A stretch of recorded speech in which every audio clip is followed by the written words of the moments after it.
आज भी पृथ्वी के हमारे भारत में भी बिहार में भी एक डिस्ट्रिक्ट है मधुबनी है, गए हो? मधुबनी, और मधुबनी में भी भवानीपुर डिस्ट्रिक्ट मधुबनी, वहाँ पे है भवानीपुर। भवानीपुर में है उगना महादेव का विग्रह है, उगना महादेव। और कहते हैं कि भूत बावन भोलेनाथ क्या नहीं करते अपने भक्तों के लिए। और की तो बात छोड़ो, डंडे खाए हैं महादेव ने। क्या खाए? डंडे। बिहार के प्रत्येक व्यक्ति इस नाम को जानते होंगे, विद्यापति। बड़े श्रेष्ठ कवि थे और शिव जी के परम उपासक थे, परम उपासक। बड़ी सुंदर कथा कह रहे हैं।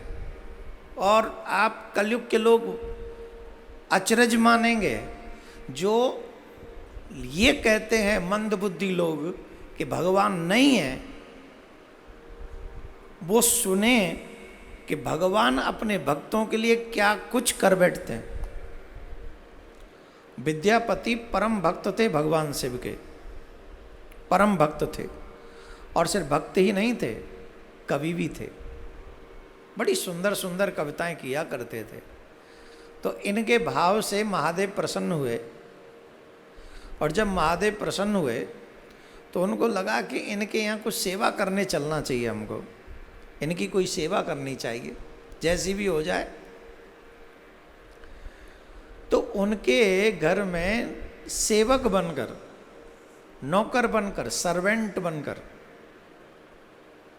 और कोई भाषा बोलूं कि इतना ही बहुत है, सेवक, नौकर, सर्वेंट और दास बनकर भगवान भूत बावन भोलेनाथ पहुंचे।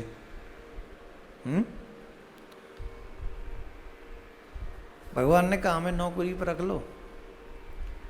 विद्यापति बोले अपने ही भोजन की व्यवस्था नहीं हो पाती, तुम्हें कहाँ से क्या देंगे, हमें नहीं रखना। भाई सेवक तो वो लोग रखते हैं जो जिनके ठाट बाट अच्छे हों। किन किन के घर में सेवक हैं, जवाब दो, मुझे पता चले कौन कौन पैसे वाले बैठे हैं।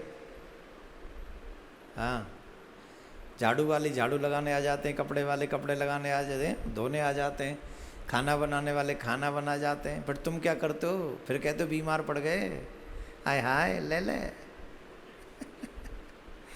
अब बीमार नहीं पड़ोगे तो क्या होगा? जब सब कुछ बाहर वाले ही कट जाएंगे तो तुम बीमार ही पड़ोगे। थोड़ा बहुत अपने हाथ से भी किया करो, अच्छे रहोगे, स्वस्थ रहोगे। कहाँ थे हम?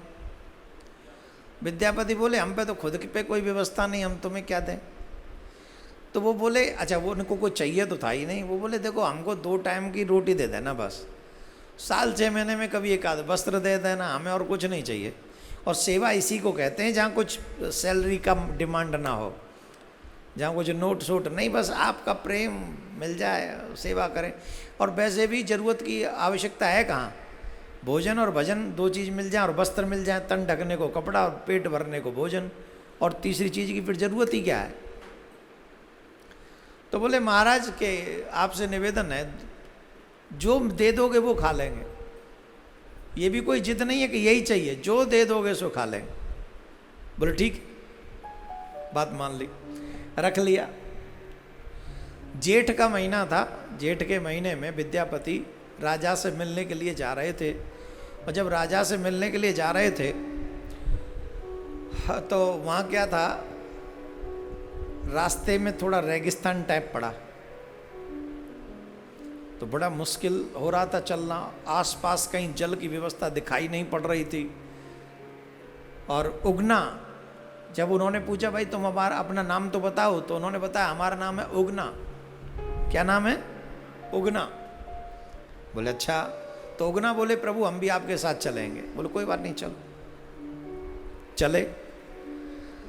तो उगना से कहा कि भाई जल की सुविधा करो कहीं से, प्राण निकल जाएंगे, हम तुम्हें सच्ची बता रहे हैं, बड़ा कंठ सूख रहा है, व्यवस्था करो कोई जल की।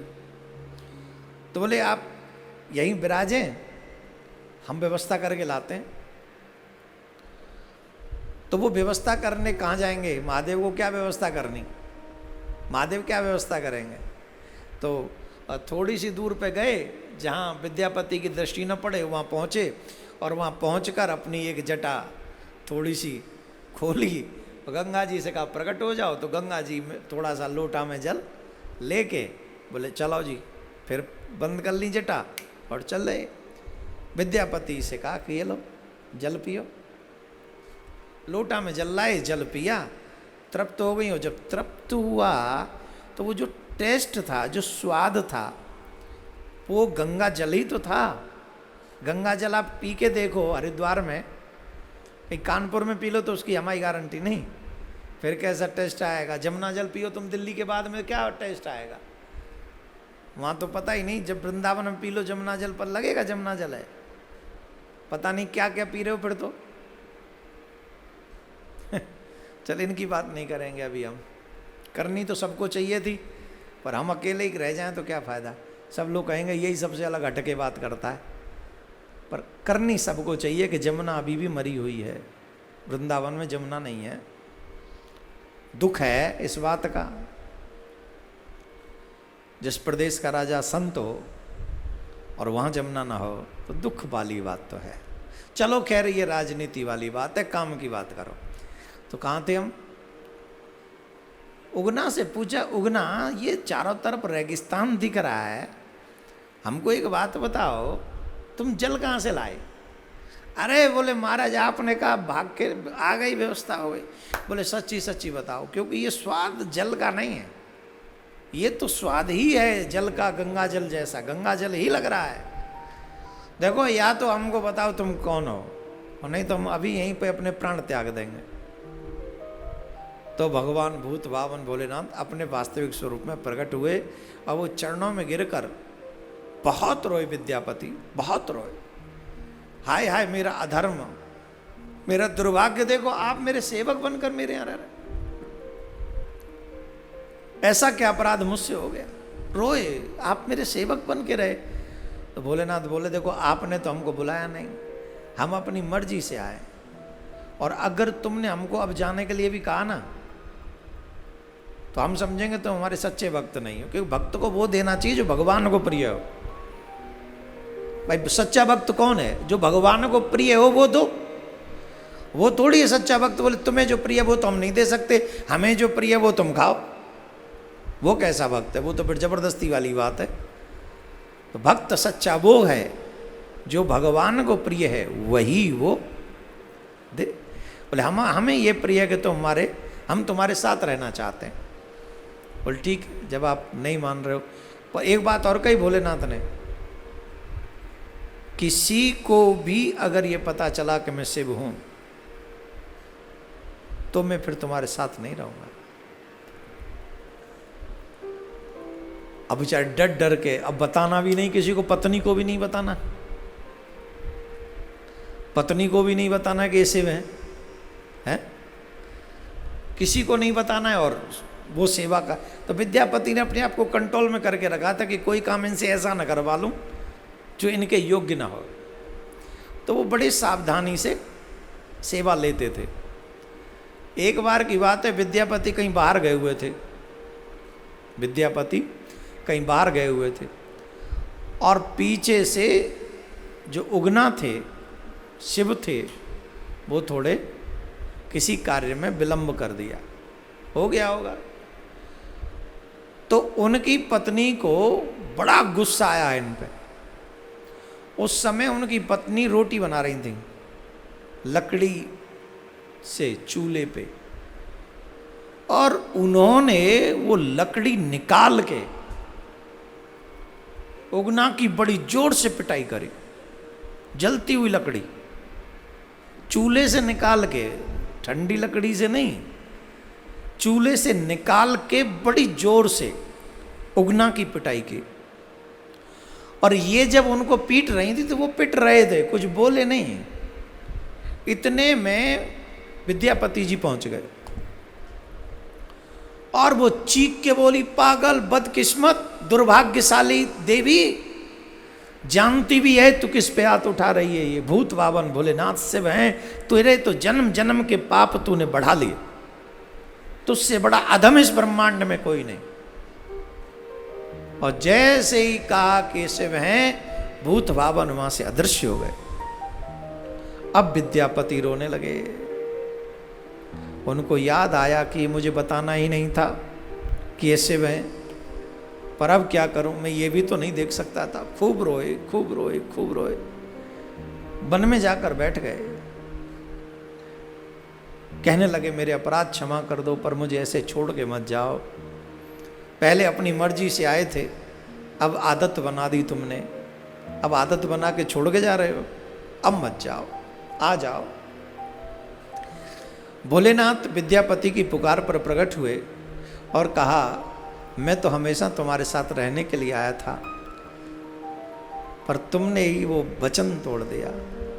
परंतु चिंता मत करो, मैं यहाँ शिवलिंग के रूप में स्थापित होता हूँ, यहाँ रहूँगा, यहाँ पर रहूँगा। और मेरा नाम यहाँ उगना महादेव भी कई लोग कहते हैं, कई उग्र महादेव भी कहते हैं। मैंने आपको बताया है, मधुबनी भवानीपुर में आज भी भूत भावन भोलेनाथ वहाँ शिवलिंग के रूप में विराजमान है। बोलिए उगना महादेव की जय। नमः पार्वती पतये हर हर महादेव, हर हर महादेव, हर हर महादेव। एक बार जोर से बोलना पड़ेगा, और जोर से बोलना पड़ेगा। तो उगना महादेव, अब आप कहिए कि कोई ये कहे कि हम नहीं मानते, हम भगवान हैं ये नहीं मानते, तो वो भवानीपुर चला जाए, मधुबनी डिस्ट्रिक्ट बिहार में, वहाँ जाके उगना महादेव का दर्शन करे। और ऐसे ही नहीं, भारत में तो जगह जगह पर आप महादेव का दर्शन कर सकते हो, शिव का दर्शन कर सकते हो। दो ही देवता ऐसे हैं जो दुनिया में हर जगह पाए जाते, एक हनुमान जी और एक महादेव जी। जहाँ कोई नहीं मिलता वहाँ भी ये मिल जाते महाराज। और तुम्हारी पहुँच अगर ना हो तो फिर तुम्हारा ही दुर्भाग्य कह सकते, इसमें और कोई क्या कहेगा।